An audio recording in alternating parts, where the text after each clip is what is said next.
देव classes special में सभी छात्रों का हार्दिक स्वागत है। देव क्लासेस स्पेशल के माध्यम से आप परीक्षाओं के दौरान एनसीईआरटी बेस्ड सभी कक्षाएं निःशुल्क प्राप्त कर पा रहे हैं। इसके अतिरिक्त इस समय जो हमारी सीरीज चल रही है वो चल रही है 10वीं और 12वीं के अनसोल्ड पेपरों की। तो अनसोल्ड में हम आपको दे रहे हैं विज्ञान का इस समय, जिसमें ये भौतिक विज्ञान का पार्ट है आपका। तो इसमें आपका 2020, 2019, 2018, 17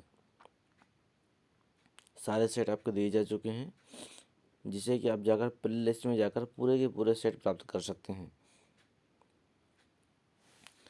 ये आपका 2016 का पहला सेट है। तो ध्यान दीजिएगा, इसमें कहता है कि मानव नेत्र द्वारा किसी बिंदु पर प्रतिबिंब बनता है। तो मानव नेत्र द्वारा प्रतिबिंब कहाँ पर बनता है? तो ये आप सब जानते हैं कि प्रतिबिंब पुतली पर नहीं बनता, आइरिस पे नहीं बनता, कॉर्निया सबसे आगे भाग है। तो ये आपका कितना बचा? रेटिना पर। ठीक है, अगला देखते हैं विद्युत धारा उत्पन्न करने की युक्ति है। विद्युत धारा उत्पन्न करने की युक्ति कौन सी है? ये सब नहीं है, ये आपका विद्युत जनित इसकी युक्ति है। अगला, एक अश्व शक्ति 746 वाट होता है, आप सब लोगों को पता है। तो इसका हो जाएगा आपका 746 वाट।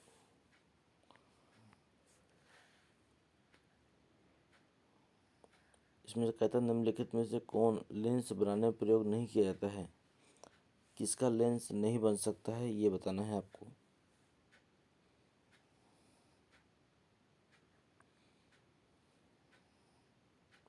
घ नंबर है आपका। इसमें किसका लेंस, सॉरी, इसमें तक निम्नलिखित में से कौन लेंस बनाने में प्रयोग किया जाता है?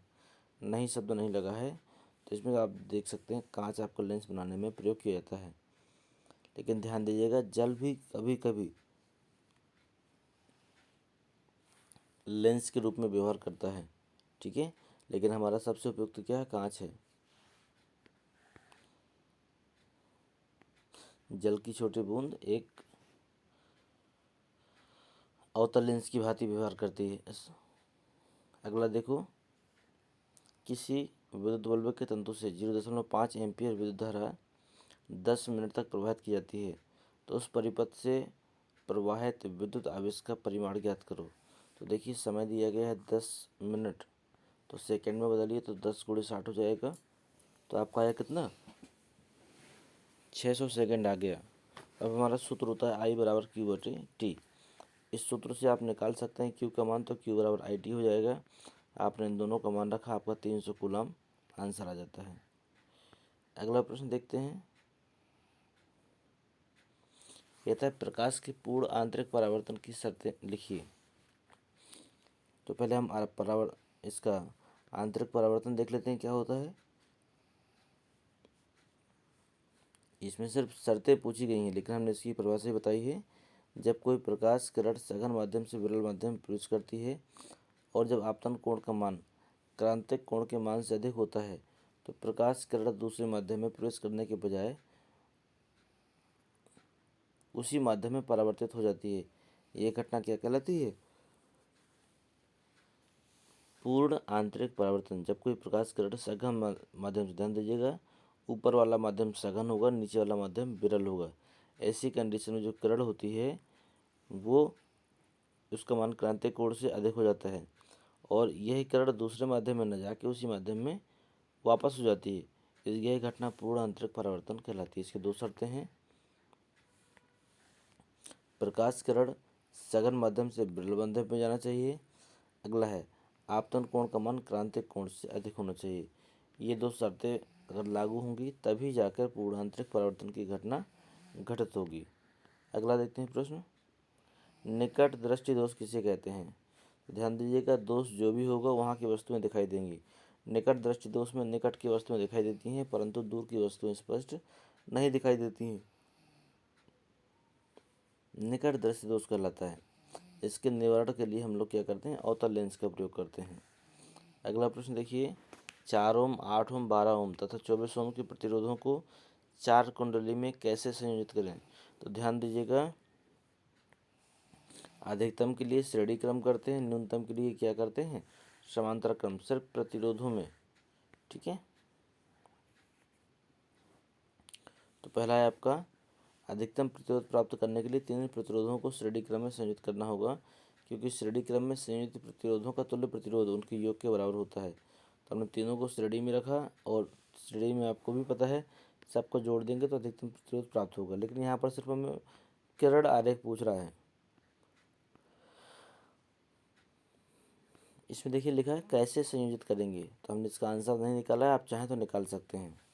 न्यूनतम प्रतिरोध प्राप्त करने के लिए तीनों प्रतिरोधों को समांतर क्रम में संयोजित करना होगा, क्योंकि समांतर क्रम में संयोजित प्रतिरोधों का तुल्य प्रतिरोध सबसे कम होता है। तो ये समांतर क्रम में इस प्रकार रख देंगे तो ये सबसे कम निकलेगा। ठीक है, तो ये था हमारा इस प्रश्न का आंसर। अगला देखते हैं। अगले में कहता है घरों की वायरिंग में या परिपथ में मेन फ्यूज का क्या कार्य है। तो आप भी जानते हैं कि जो मेन फ्यूज होता है वो अधिक लोड होने पर अपने आप जलकर ख़त्म हो जाता है और पूरे परिपथ की सुरक्षा करता है। यदि फ्यूज ना होता तो आपके परिपथ में अधिक से अधिक धारा प्रवाहित होती और आपके जितने भी उपकरण 220 वोल्ट पर चलने वाले थे, अगर उनको अचानक 500 या 600 वोल्ट मिल जाता तो वो सारे उपकरण आपके फूक जाते, यदि जल जाते या फिर आग लगने की संभावना ज़्यादा होती है इस तरह में। लेकिन मेन फ्यूज लगने के कारण जैसे ही 220 वोल्ट से अधिक धारा प्रवाहित होती है,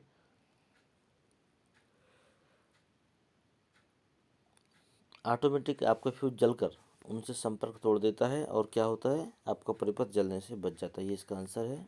इसको आप देख कर लिख सकते हैं कि इसका कार्य परिपथ में ज़्यादा लोड होने से, शॉर्ट सर्किट से उपकरणों की जलने से बचाना है या घर में आग लगने से सुरक्षा प्रदान करना है। फ्यूज तार अधिक लोड की स्थिति में तार से पहले स्वयं पिघल जाता है और परिपथ से विद्युत धारा का संपर्क टूट जाता है और परिपथ की सुरक्षा होती है। ठीक है, 3 का खा नंबर देखिए। सभी छात्रों से एक अनुरोध है कि सभी छात्र जो नए हैं वो वीडियो को एक बार सब्सक्राइब कर दें, लिंक को सब्सक्राइब करें, और जो पुराने हैं, जो हमारे पहले से कंटिन्यू छात्र हैं, वो इस लिंक को ज़्यादा से ज़्यादा लोगों को शेयर करें ताकि ज़्यादा से ज़्यादा बच्चे इसका बेनिफिट ले सकें। अगला प्रश्न देखिए, कहते हैं प्रकाश के प्रकीर्णन से आप क्या समझते हैं। किसी अंतरिक्ष यात्री को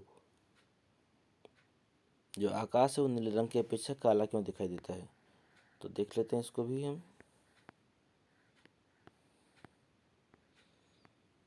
देखिए,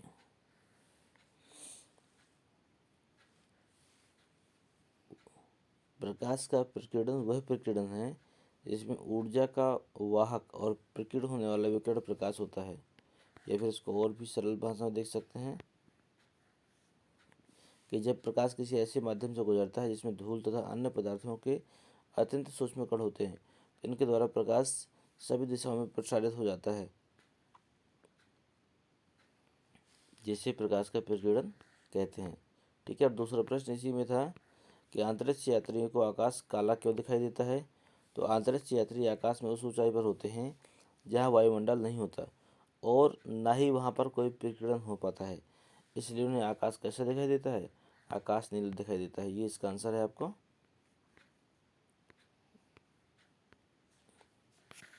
अगला प्रश्न देखिए, एक 15 सेंटीमीटर फोकस दूरी वाले अवतल दर्पण से कितनी दूरी पर एक वस्तु रखी जाए कि उसका 5 गुना बड़ा प्रतिबिंब बने।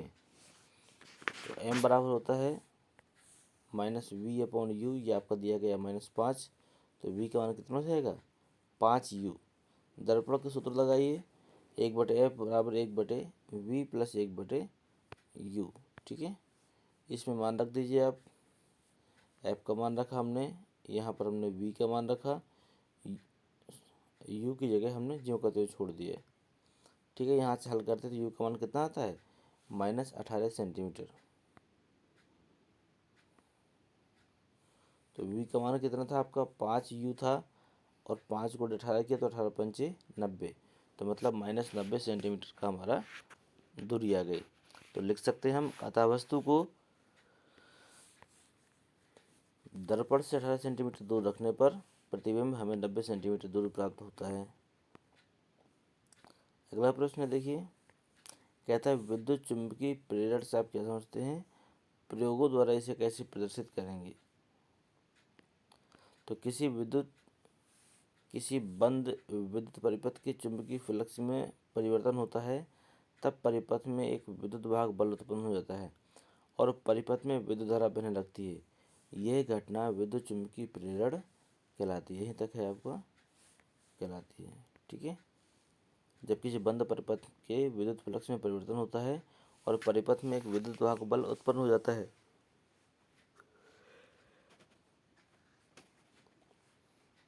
और परिपथ में विद्युत धारा बहने लगती है, तो यह घटना क्या कहलाती है, विद्युत चुम्बकीय प्रेरण कहलाती है। अगला देखते हैं, इसमें इसे प्रयोगों द्वारा कैसे समझाया जा सकता है। तो देखिए, इसमें लिखा हुआ है,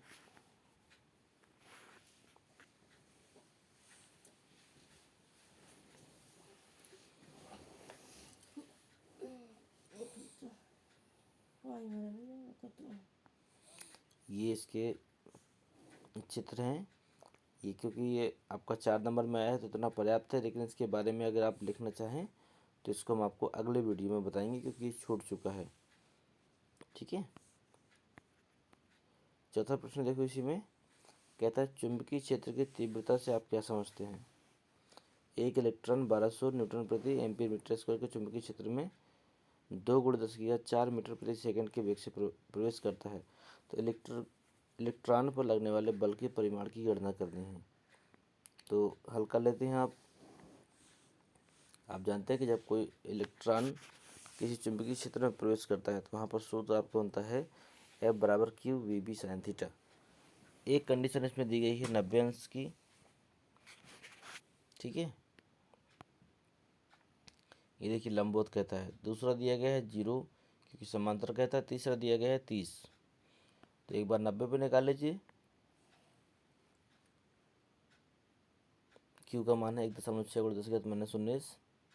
V का मान है 2 × 10⁴ और B का मान है 1200 और sin 90 रख दो आप। तो हल करेंगे तो कितना आएगा, 3.84 × 10⁻12। दूसरे में थीटा का मान हमने कितना रखा, 0 रखा। तो 0 रखने में आप भी जानते हैं कि पूरा का पूरा 0 का गुणा किसी संख्या में करो तो 0 आएगा। तो यहाँ पर F का मान कितना आता है, 0 आता है। तीसरी कंडीशन में आप थीटा का मान 30 रखो तो 1/2 हो जाएगा। तो ये आपका आएगा 1.92 × 10⁻12। ठीक है, तो ये थे इनके महत्वपूर्ण आंसर जो भी थे। इसके अलावा हम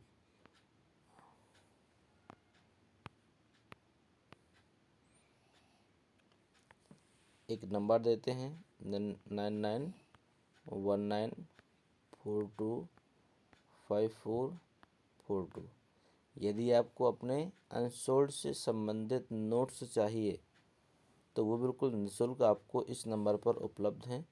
इसके अतिरिक्त यदि आप अपने कक्षा 9वीं और 12वीं से संबंधित कोई भी शिक्षण सामग्री चाहते हैं तो वो भी आपको इस नंबर पर निःशुल्क उपलब्ध है। बस आपको अपना सब्सक्राइब किया हुआ पेज का स्क्रीनशॉट भेजना है और आपकी जो भी चीज़ें आपके परीक्षाओं के लिए उपयोगी होंगी वो आपको दे दिया जाएगा। धन्यवाद, मिलते हैं अगले वीडियो में।